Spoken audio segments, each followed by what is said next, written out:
Welcome to the deep dive. Today, we're jumping into a really interesting report. It gives us a snapshot of what's actually happening right now with generative AI apps for consumers. Yeah, we're looking at the top 100 Gen AI consumer apps, fourth edition. It's from Andreessen Horowitz, a16z's, and just came out March 6th, 2025. Right. And the goal here isn't just, listing popular apps. It's about finding the AI tools people are really using, the ones making money, and the ones that are kind of starting to become daily habits. Exactly. They want to pinpoint those apps that are becoming, well, almost essential for consumers. And it's the fourth edition. They do this biannually. Which is great because this space moves so fast, doesn't it? The last one was August 2024, only 6 months before. It really does. The report even mentions how dynamic it is. You see these rapid surges, sometimes stalls, and totally unexpected apps climbing the charts. Like DeepSeek, they mentioned DeepSeek specifically, and also the big steps forward in AI video models. Definitely. So how do they figure this out? What's the methodology? Okay, so for the web stuff, they ranked the top 50 AI-first products. It's based on unique monthly visits using data from similar web. And AI first is key there. Yeah, absolutely. And get this, 17 of those top 50 web products are new since the August 2024 report. Just 6 months. Wow. Okay, and for mobile? For mobile, it's the top 50 AI-first apps again, but ranked by monthly active users, MAUs. That data comes from Sensor Tower. Right, MAUs just meaning the number of unique people using the app each month. Exactly. And it's important what they didn't include, too. They specifically left out products like, say, Canva or Notion. Great tools. They've added AI features, sure. But they weren't born as AI apps, not AI native. Precisely. And they also took out some legacy photo editors like Pixlr, Photor, PixArt that were in earlier lists. They're refining the focus. Makes sense. Focusing purely on generative AI is the core thing. Oh, and they added something new this time, right? The Brink list. Yeah, it's kind of like a ones-to-watch list. The next 10 companies, 5 web, 5 mobile, that just missed the top 100 cut, gives you a hint of who might break through next. Cool. So for our deep dive today, we really want to dig into the report's conclusions, how they reached them. Yeah. Focus on the big trends, like what's happening with usage overall. Yeah, definitely want to talk about ChatGPT's comeback, the whole DeepSeek phenomenon, what's going on with AI video. And those AI tools for builders, for developers, and, well, everyone else, too. Okay, let's start with ChatGPT. It had that crazy initial launch, fastest app ever to 100 million users. But then things kind of cooled off for a while. Right, there was a plateau period, roughly March 2023 to April 2024. Yeah. But the big story now, highlighted in the report, is this major resurgence in growth. It really is like a second wind. They doubled from 100 million weekly active users in November 23 to 200 million by August 24. Took 9 months. Okay. But then they doubled again to 400 million weekly active users by mid-February 2025. That only took, what, less than 6 months? That acceleration is pretty stunning. Why the earlier plateau, though? Well, the report suggests it was maybe a lack of really strong, compelling daily use cases back then. People checked it out, were impressed, but maybe didn't integrate it into their routine. So what changed? What's driving this recent explosion? More advanced models, definitely, and new capabilities. The report actually ties growth spikes to specific product updates. Oh, interesting. Like what? Like the April-May 2024 surge lined up with GET4o, that brought multimodal stuff, handling images, real-time voice. Right, so you could, like, show it a math problem in a photo. Exactly, or use voice to brainstorm ideas, things that make it feel less like just a chatbot and more like a versatile assistant. That makes sense. More useful in different situations. What else? Then July, August 24, the advanced voice mode launched. Much more natural, near-human conversations. That caused another jump. I remember hearing about that. And then October 24, the O1 model series came out. Better reasoning, better problem solving, another boost. So constant improvement is key. And mobile, is it growing there too? Oh yeah, mobile's been a steady climb. Since the app launched in May 2023, it's seen like 5 to 15% growth in monthly active users every month. Wow, consistent. And Sensor Tower estimates that out of that 400 million weekly active users total, about 175 million are now on mobile. That's a huge chunk. Okay, so ChatGPT is definitely back on a strong growth path. But the report also flags another big player, right? DeepSeek. Yes, DeepSeek. This one came out of, well, seemingly nowhere very recently and made a huge splash. How recent are we talking? Their public chatbot launched January 20th, 2025, this year. And by the end of January, it was already ranked #2 globally among AI products. Just like that. That's incredibly fast. Where are people using it? Mostly China, actually. About 21% of users. Makes sense since ChatGPT is banned there. Okay. Then the US with 9%, India with 8%. Though it's worth noting DeepSeek itself faces some bans or restrictions too. South Korea, Australia, Taiwan, some US government devices. Interesting. How does its growth compare directly to ChatGPT's early days? It was slightly slower to hit the first million users 14 days versus 5 for ChatGPT. But then it got to 10 million users way faster. Only 20 days for DeepSeek compared to 40 days for ChatGPT. Huh. So faster acceleration after the initial bit. What about mobile? Even faster on mobile. Launched January 25th. 5 days later, it was hashtag 14 in mobile MAUs. By February, it hit hashtag 2. Number 2 already.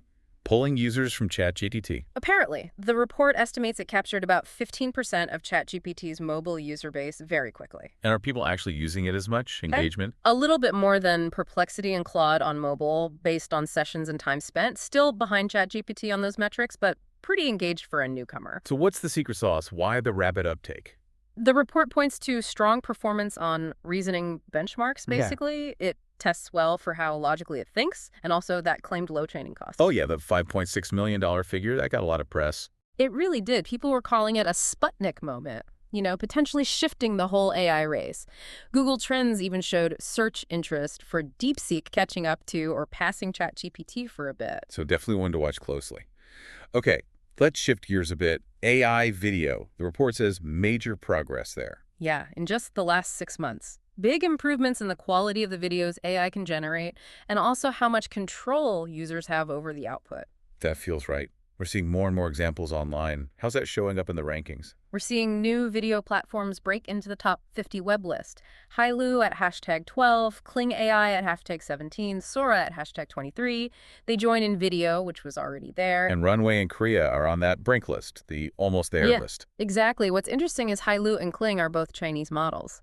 Kling launched June 24, Hailu September 24. And they actually overtook Sora in monthly visits by January 25. Even though Sora had that big preview announcement way back in February 24 before launching later. Yeah, shows how fast things change. It suggests maybe different models are finding their niches. The report mentions fragmentation, right? Like different models having different strengths. Totally. They're not all trying to be the same thing. Sora is seen as maybe more versatile overall. Hailuno is apparently really good at sticking closely to the user's text prompt. Yeah. And Kling has features for controlling camera movement within the video, and supposedly really good lip syncing. So specialization is happening. Makes sense for creators. What about using AI for editing video, not just generating it? That's highlighted as a key use case too, making stuff like clipping videos or adding captions much easier, much faster. I can see that being huge. Any apps standing out?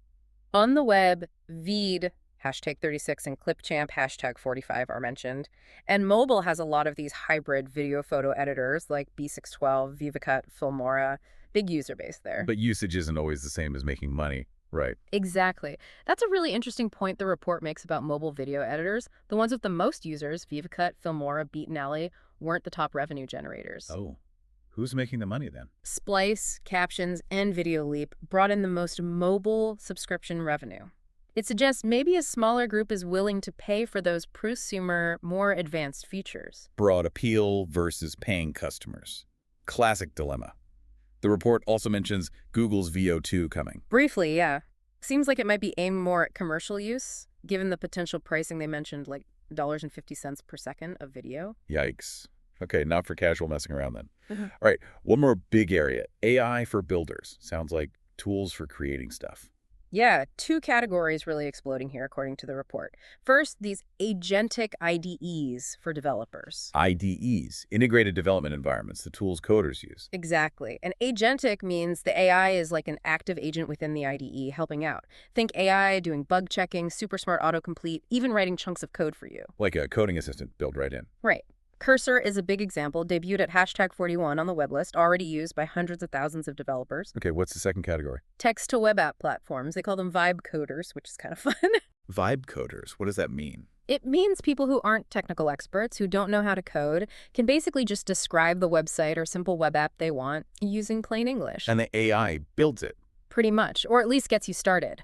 It's powered by better AI code generation, better web frameworks, easier tools.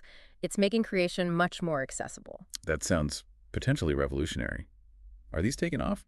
Seems like it. Bolt debuted at hashtag 48, and they reported getting to $20 million AR annual recurring revenue and 2 million users in just their first 2 months. Wow.